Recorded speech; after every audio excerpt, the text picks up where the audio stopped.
Corona महामारी के कारण दुनिया भर के कई देशों में लगे लॉकडाउन ने उनकी अर्थव्यवस्था को डाउन कर दिया है। चालू वित्त वर्ष 2020-21 की अप्रैल-जून तिमाही में भारत की अर्थव्यवस्था में 23.9% की अब तक की सबसे बड़ी तिमाही गिरावट आई है। वहीं सख्त लॉकडाउन के चलते न्यूजीलैंड की अर्थव्यवस्था चालू वर्ष की दूसरी तिमाही में रिकॉर्ड 12.2% गिर गई है। चीन को छोड़ अमेरिका, जापान और ऑस्ट्रेलिया जैसे देशों की अर्थव्यवस्था को कोरोना ने बीमार कर दिया है। न्यूजीलैंड द्वारा गुरुवार को जारी आंकड़ों के मुताबिक जीडीपी पहले की तुलना में घट गई है और 11 वर्षों में पहली बार वहां मंदी के संकेत है। न्यूजीलैंड में सालाना आधार पर जीडीपी 2% घटी है। अर्थशास्त्रियों का कहना है कि तीसरी तिमाही के दौरान आर्थिक गतिविधियों में बढ़ोतरी की उम्मीद है। जापान की अर्थव्यवस्था में अप्रैल-जून की तिमाही में रिकॉर्ड गिरावट आई है। अर्थव्यवस्था में यह गिरावट शुरुआती अनुमान में कहीं अधिक है। कैबिनेट कार्यालय ने मंगलवार को कहा है कि जापान के समायोजित वास्तविक सकल घरेलू उत्पाद में सालाना आधार पर 28.1% की गिरावट आई है। यह आंकड़ा पिछले महीने दिए गए 27.8% के अनुमान से भी अधिक रहा है। कोरोना वायरस महामारी की वजह से लोगों को अपने घर पर रहने को मजबूर होना पड़ा है। महामारी के चलते रेस्तोरां और स्टोर बंद है।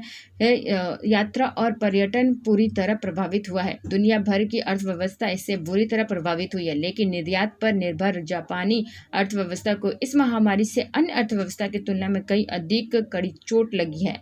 ऑस्ट्रेलिया की अर्थव्यवस्था को कोरोना वायरस महामारी के कारण लंगड़ा का झटका लगा पड़ा है और बुधवार को जारी आंकड़ों के मुताबिक देश पिछले 28 सालों में पहली बार मंदी की सामना कर रहा है। ताजा राष्ट्रीय खातों के मुताबिक जून तिमाही में अर्थव्यवस्था 7% घट गई है, जो 1959 में इस आंकड़ों की शुरुआत के बाद से सबसे कम है।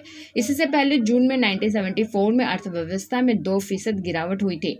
ब्रिटेन की अर्थव्यवस्था में सुधार जारी है। शुक्रवार को जारी आधिकारिक आंकड़ों के मुताबिक जुलाई में ब्रिटेन की अर्थव्यवस्था उस खोई जमीन को कुछ हद तक वापस पाने में सफल रही जो कोरोना वायरस के चलते लगाए गए लॉकडाउन में गंवानी पड़ी थी।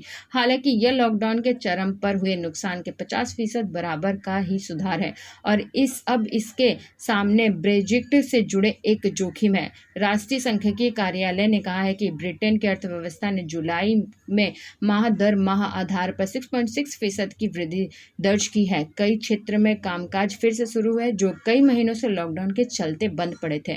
एक वैश्विक विकास एजेंसी ने कहा है कि कोविड-19 महामारी के चलते दुनिया की 20 प्रमुख अर्थव्यवस्था में अप्रैल से जून के दौरान अप्रत्याशित रूप से गिरावट दर्ज की गई है।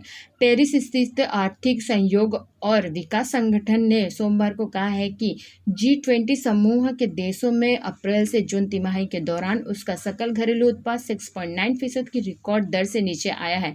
संगठन ने कहा है कि यह आंकड़ा 2009 की वित्तीय संकट के दौरान पहली तिमाही में आई 1.6% की उस समय की रिकॉर्ड गिरावट के मुताबिक कहीं बड़ी गिरावट वाला है।